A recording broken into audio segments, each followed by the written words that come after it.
Hello everyone, welcome and welcome back to my YouTube channel Biochemophilic. तो आज की video में हम लोग एक टर्म के बारे में डिस्कस करेंगे जो कि हमारे फिजिकल केमिस्ट्री का बहुत बहुत इंपॉर्टेंट टर्म है। That is the entropy. तो एंट्रोपी का मतलब क्या होता है? अगर हम बात करें तो एंट्रोपी जो है ये हमारा एक ऐसा शब्द है जिसका मतलब होता है डिग्री ऑफ डिसऑर्डर, या बोल सकते हैं रैंडमनेस, या हमारी जो एनर्जी होती है किसी भी सिस्टम में वो कैसे डिस्पर्ज होती है। तो हम उसको एंट्रोपी में स्टडी करते हैं। अगर मैं बात करूँ तो जो ये टर्म था उसको सबसे पहले हमारे किस साइंटिस्ट ने इंट्रोड्यूस करवाया था, whose name is Rudolf Clausius. ठीक है। और अगर मैं बात करूँ तो थर्मोडायनेमिकली इसका मतलब क्या होता है एंट्रोपी का, तो एंट्रोपी हमें बताता है बेटा कि कितनी अमाउंट की जो एनर्जी है किसी भी सिस्टम में अनअवेलेबल होती है किसी भी यूज़फुल वर्क को करने के लिए। मतलब जैसे हमें कोई एक हमारा सिस्टम है और उसमें हमें क्या करना है, कोई भी वर्क हमारा वर्क ऑफ मतलब एक हमारा एक सिस्टम हो गया इसमें, और हमें इसमें कितनी एनर्जी लगानी है, उसके अलावा जो हमारी एनर्जी जो है वो बच रही है। ठीक है, कि how much energy in a system is available to do useful works. ठीक है, तो उसको हम लोग बोलते हैं एंट्रोपी।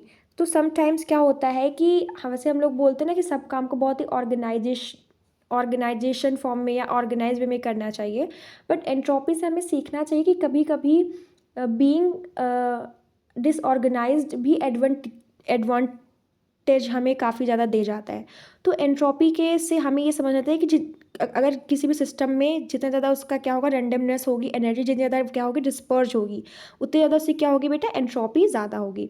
अगर मैं बात करूँ जो जो स्टेट्स ऑफ मैटर होते हैं सॉलिड लिक्विड गैस के, तो जो हमारा सॉलिड होता है उसकी अगर इंट्रॉपी की बात करूँ तो वो सबसे कम होती है सॉलिड में। ठीक है, और सबसे जो मॉडरेट होती है वो हमारे लिक्विड में होती है, और गैसेस में सबसे हाई एंट्रोपी होती है।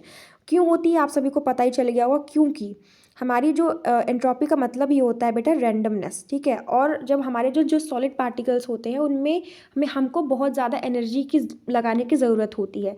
तो उसमें जो हमारी एनर्जी का जो एक रैंडमनेस होता है या जो भी डिस्पर्स फॉर्म ऑफ एनर्जी जो होती है बहुत ज़्यादा बचती नहीं है। ठीक है, और हमें एंट्रोपी बताता क्या है कि कितनी अमाउंट ऑफ एनर्जी जो है किसी भी सिस्टम में जो अनअवेलेबल होती है किसी भी यूज़फुल वर्क को करने के लिए। तो ऑब्वियसली जो हमारी गैसेज स्टेट होती है उसमें जो हमारे पार्टिकल्स होते हैं बेटा वो हमारे डिस्पर्ज फेज में होते हैं, अलग बहुत दूर दूर उसके वो होते हैं एटम्स। ठीक है, and we also knows that कि इसका जो इंटरमोलिकुलर फोर्स होता है बहुत कम होता है। तो दैट्स वाई इसकी जो एंट्रोपी होती है वो भी सबसे हाई होती है। क्यों होती है? क्योंकि इसमें जो एनर्जी होती है वो क्या होती है, बहुत ही ज़्यादा डिस्पर्ज होती है, क्योंकि उसमें बहुत ज़्यादा हमें उसको उस सिस्टम में एनर्जी लगाने की ज़रूरत नहीं होती। तो जो यूज़फुल अमाउंट ऑफ एनर्जी है वो हमारा क्या होती है, अनअवेलेबल होती है उस कोई भी यूज़फुल वर्क को करने के लिए। ठीक है ना। तो आई होप आपको ये वीडियो पसंद आई हो एंड आपका बहुत ही सिंपल सा टॉपिक दैट इज़ एंट्रोपी थोड़ा बहुत कॉन्सेप्ट क्लियर हुआ हो। And if you like my video please share with your friends. Thank you so much for watching this video.